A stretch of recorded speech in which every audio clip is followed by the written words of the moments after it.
వాళ్ళు పేరెత్తారా? మాజీ మంత్రులు అక్కడ మాజీ మంత్రులు ఉన్నారు, మాజీ ముఖ్యమంత్రులు కూడా ఉన్నారు. నేను చంద్రబాబు నాయుడు గారు పేరెత్తే బాగుంటుందా? ఆ ధర్మ ఆయన వచ్చి చిత్తూరు జిల్లా దోచాడు ధర్మ అని మాట్లాడితే ఆయన కూడా మాజీ ముఖ్యమంత్రి. సందర్భాన్ని బట్టి మీ ప్రభుత్వంగా నిజంగా మీ చేతనైన ప్రభుత్వం అయితే మీరు ఎంక్వైరీ చేయండి. ఎవరు తప్పు చేస్తే తప్పు శిక్షించండి. మీ వద్దలేదే వేశారు కదా ఎంక్వైరీ, శిక్షించండి. రిపోర్ట్ రానియండి శిక్షించండి. వద్దలేదు కదా మేము. ప్రభుత్వం మీ చేత ఉంది కదా అధ్యక్ష, ప్రభుత్వం చేత ఉంది.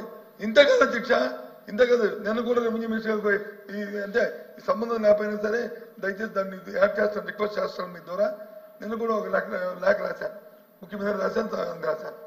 ప్రతి ఒక్కరి మీద బురదల్లి పేపర్లను వచ్చి రాస్తే ఎలా అధ్యక్ష? అదే ఆ ధర్మం కాదు అధ్యక్ష. అది ఎంక్వైరీ చేయండి. చేసిన తర్వాత తప్పులు జరిగితే ఆ తప్పులు శిక్షించండి, తప్పు కాదు. మేమందరూ రెడీగా ఉన్నాం. ఎవరైనా సరే, ఏ ప్రభుత్వం అయినా సరే, ప్రభుత్వం అనేది కంటిన్యూ ప్రాసెస్. అంతేగాని అదే ఎవరి మీద బురద జల్లుతాము దాంతో దుర్చుకుంటే కాదు. దయచేసి రికార్డు నుంచి మాత్రం ఆ పేరు తొలగించండి. దాన్ని తొలగించాలి అధ్యక్ష. ఆయన వచ్చి ఎంక్వైరీ చేసి ఎవరు తప్పు చేస్తే తప్పు శిక్షించండి. మంత్రి గారు 1 minute దయచేసి పేర్లు మెన్షన్ చేయకుండా మాట్లాడమని చెప్పి తెలియజేస్తా ఉన్నాను. మీరే చెప్పారు చాలా వేలాది పిటిషన్స్ వచ్చినాయని. ఆ పేర్లని మనం చదవలేం కాబట్టి చాలా పిటిషన్స్ వచ్చినాయి. కొంతమంది మంత్రుల మీద వచ్చి ఉండొచ్చు, మాజీ మంత్రుల మీద. పేర్లు మెన్షన్ చేయకుండా చేయండి. అడిషనల్ డీజీ సిఐడి పర్వ్యూలో ఉందని ముందే చెప్పారు అధ్యక్ష. ఏదైతే 22/7/2024 తెల్లవారుజామున 12 గంటల ప్రాంతంలో ఏదైతే జరిగిందో అధ్యక్ష, అగ్ని ప్రమాదం అధ్యక్ష, తర్వాత అధ్యక్ష మా నాయకులందరూ కూడా అక్కడికి వెళ్ళటం, డీజీపీ గారు అవ్వచ్చు, మా స్పెషల్ సిఎస్ గారు అవ్వచ్చు, అక్కడికి వెళ్ళిన తర్వాత తేల్చేది క్లియర్గా ఘటన జరగడానికి ఎట్టి పరిస్థితుల్లో కూడా ఎలక్ట్రిక్ షార్ట్ సర్క్యూట్ అనేది జరగలేదు. ఇది కేవలం కుట్రపూరితం జరిగిందని చెప్పేసి నిర్ధారించారు అధ్యక్ష. ఎందుకంటే అధ్యక్ష సీసీ కెమెరా అప్పుడే పనిచేయకపోవడం, దోమలు నివారించాల్సినటువంటి కాల్చే కడ్డీలన్నీ కూడా అక్కడ ఎక్కువ మోతాదులో స్టాక్ పెట్టడం, అలాగే ఏదైతే మోటార్ ఆయిల్ ఏ ఆఫీస్లో కూడా మోటార్ ఆయిల్ పెట్టకూడదు కానీ సీనియర్ అసిస్టెంట్ కావాలని మోటార్ ఆయిల్ అక్కడ పెట్టడం, ఇవన్నిటి కూడా నిర్లక్ష్యానికి నిదర్శనం అధ్యక్ష. అందుకే అధ్యక్ష ఏదైతే కెమికల్స్ కూడా వాడారు అని చెప్పేసి ఫైర్ ఆఫీసర్స్ అంతా కూడా ఒక నిర్ధారణకు వచ్చిన తర్వాత అధ్యక్ష దాన్ని సిఐడికి ఇవ్వడం జరిగింది అధ్యక్ష. ఈ ఘటన జరిగిన తీరుపై ప్రాథమికంగా అంచనా ప్రకారం మాజీ RDO MS Murali, P Ramachandra Reddy, అంటే ఈ పేరు చెప్పచ్చు అధ్యక్ష, అది కూడా చెప్పకూడదు అధ్యక్ష, అలా అడగడం అధ్యక్ష. పిఏ తుకారాం ఆదేశాల మేరకు గౌతమ్ తేజ్ నాయుడు ఫైలు దహనం చేశారని చెప్పేసి తేలింది అధ్యక్ష. వీరంతా మాజీ మంత్రి గారి అనుచరులుగా ఉన్నారు. అయితే ఈ నేరారోపణ ఆధారాలు సహా విచారణ సిఐడి నిరూపించాల్సి ఉంది. అయితే అధ్యక్ష ఇప్పుడు పెద్దలు అడిగినట్టుగా అధ్యక్ష మదన్పల్లిలో రీవెరిఫికేషన్ అధ్యక్ష టోటల్ ల్యాండ్స్ అధ్యక్ష 13,445 ఎకరాలు ఉంటాయి అధ్యక్ష. లా ప్రకారంగా జరిగింది 8,882 అధ్యక్ష. లా ప్రకారం కాకుండా అన్లాఫుల్ గా జరిగింది 4,563 అధ్యక్ష. అలాగే అధ్యక్ష అసైన్డ్ భూమి ఫ్రీ హోల్డ్ అయింది అధ్యక్ష, రిజిస్టర్ అయినాయి 731 అధ్యక్ష. దాంట్లో అన్లాఫుల్ గా 200 అయినాయి అధ్యక్ష.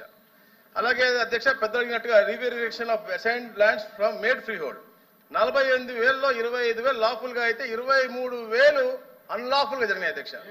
నేను ఎందుకు చెప్తాను అంటే అధ్యక్ష ఈ కుట్రకి మూల కారణం ఇక్కడే ఉంది అధ్యక్ష.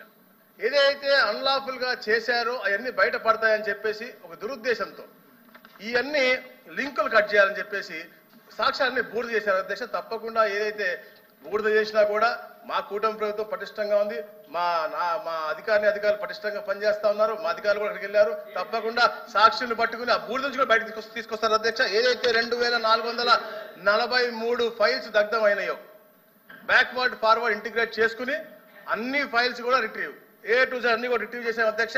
దాంట్లో ఉన్న దోషులు ప్రతి ఒక్కరిని కూడా వాళ్ళు చెప్తా ఉన్నారు, పేరు చెప్పొద్దని, కానీ తప్పకుండా ప్రతి ఒక్క దోషుల్ని కూడా రాబోయే రోజుల్లో మా సిఐడి అరెస్ట్ చేస్తుంది అధ్యక్ష. థ్యాంక్ యూ అధ్యక్ష.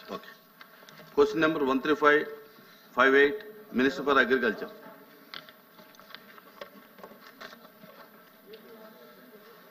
అధ్యక్ష ఏ ప్రశ్నకు సమాధానం అవునండి, బి ప్రశ్నకు సమాధానం రైతులకు అన్నదాత సుఖీభవ పిఎం కిసాన్ పథకం కింద ఏడాదికి 20,000 రూపాయల ఆర్థిక సహాయం అందించేందుకు ప్రభుత్వం చర్యలు చేపట్టింది.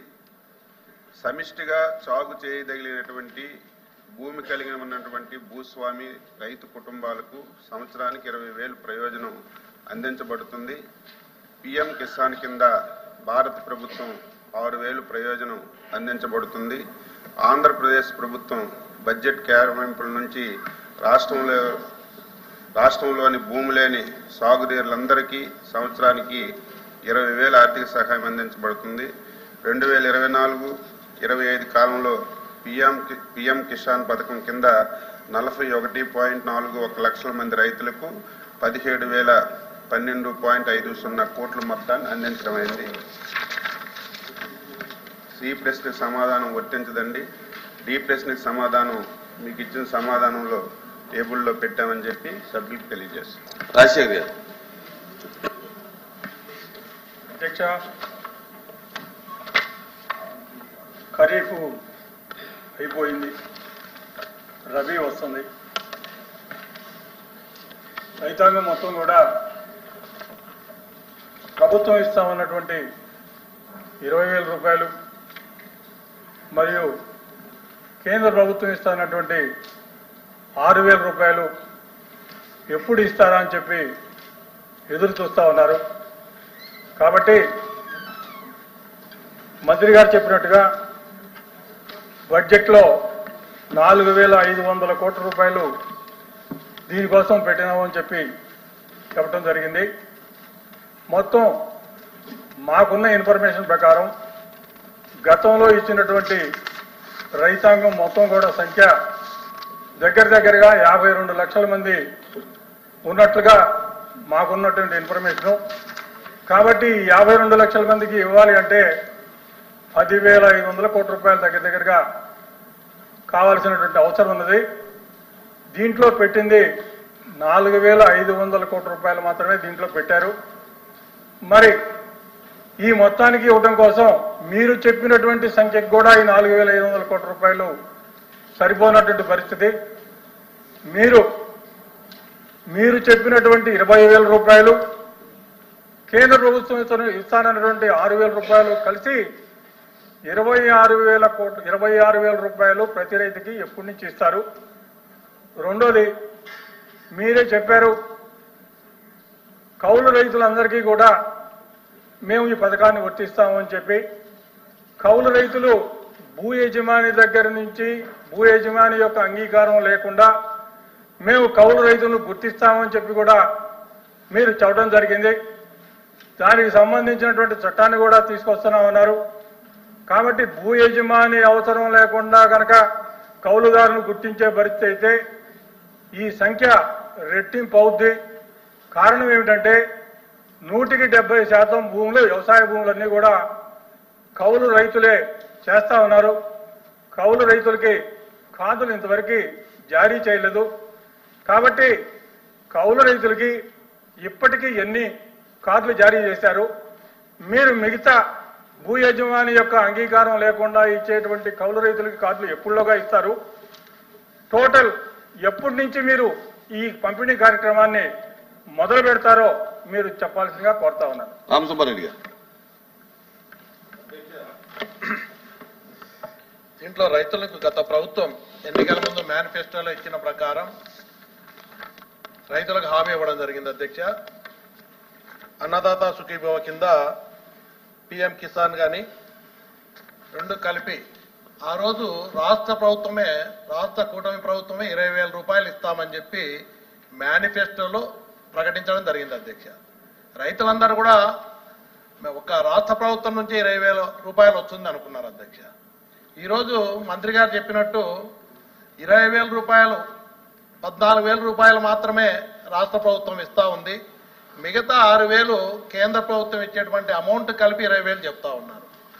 అధ్యక్ష, ఆ రోజు ఎన్నికల్లో 20,000 రైతులకు ఇచ్చినటువంటి హామీ రైతులందరూ కూడా కూటమి ప్రభుత్వం వస్తే 20,000 రూపాయల ఆర్థిక సాయం వస్తుందని ఆనందించారు. అధ్యక్ష, ఈరోజు చూస్తే ఇచ్చిన హామీ ప్రకారం ఎంత అమౌంట్ అవుతుంది? ఈరోజు బడ్జెట్లో మన గవర్నమెంట్ బడ్జెట్లో పెట్టినది 1000 కోట్ల అధ్యక్ష. కేంద్ర ప్రభుత్వం నుంచి 3,500 కోట్లు, 4,500 కోట్ల రూపాయలు బడ్జెట్లో పెడుతున్నారు. అసలు సీజన్ దాటిపోయింది అధ్యక్ష. ప్రభుత్వం వచ్చిన తర్వాత ఖరీఫ్ అయిపోయింది, రబీ కూడా రబీ స్టార్ట్ అయిపోయింది. ఇప్పటికి కూడా రైతులకు అన్నదాత సుఖీభావ కింద ఇవ్వలేదు అధ్యక్ష. ఈరోజు ఈ సంవత్సరంలో రైతులకు పూర్తిగా మీరు హామీ ఇచ్చిన ప్రకారం చెల్లిస్తారా లేదా? ఎంత అమౌంట్ అవుతుంది? లబ్ధిదారుల సంఖ్య కూడా గత ప్రభుత్వంలో 52 లక్షల మంది రైతులకు లబ్ధి చేకూర్చడం అయింది అధ్యక్ష. అదేవిధంగా మీరు చూస్తే అధ్యక్ష, రైతులకు ఈ విధంగా వాళ్ళు చెప్పడం కాకుండా ఇన్సూరెన్స్ కింద ప్రతి ఎకరాకు దాదాపు 500 నుంచి 600 రూపాయలు అదనంగా భారం పడతా ఉంది. గతంలో ఉచితంగా గత ప్రభుత్వం జగన్మోహన్ రెడ్డి గారి ప్రభుత్వంలో, వైఎస్ఆర్ ప్రభుత్వంలో అధ్యక్ష, రైతులకు ఇన్సూరెన్స్ ప్రభుత్వమే కట్టడం వల్ల దాదాపు ఎకరాకు 500, 600 అంటే ఒక్కొక్క రైతు మీద ఎకరాన్ని బట్టి 5,000, 6,000 రూపాయలు అదనంగా భారం పడతా ఉంది. ఈ రోజు చూస్తే రైతులకేమో ఈ రోజు అన్నదాత సుఖీభావ కింద 20,000 అంటున్నారు. ఇటు ఇన్సూరెన్స్ కట్టడం వల్ల ఒక్కొక్క రైతు కొన్ని వేల రూపాయల డబ్బులు కట్టాల్సి వస్తూ ఉంది. ఈ విధంగా రైతులు మోసపోవడం జరిగింది అధ్యక్ష. గత ప్రభుత్వంలో మేనిఫెస్టోలో రైతులకు ఓట్ల కోసం చెప్పినట్టుంది తప్ప చిత్తశుద్ధితో రైతులకు ఇవ్వాలని చెప్పినట్టు కనపడట్లేదు అధ్యక్ష. కాబట్టి నేను మంత్రి గారిని కోరుతా ఉన్నా, రైతులకు ఇచ్చిన హామీ ప్రకారం ఈ సంవత్సరంలో పూర్తిగా రైతులందరికీ చెల్లిస్తారా లేదా, ఎప్పట్లోగా చెల్లిస్తారు? మంత్రి అధ్యక్ష, మేము ఏదైతే చెప్పామో అది అమలు చేస్తాం అధ్యక్ష. మీరు కూడా 2019వ సంవత్సరంలో 12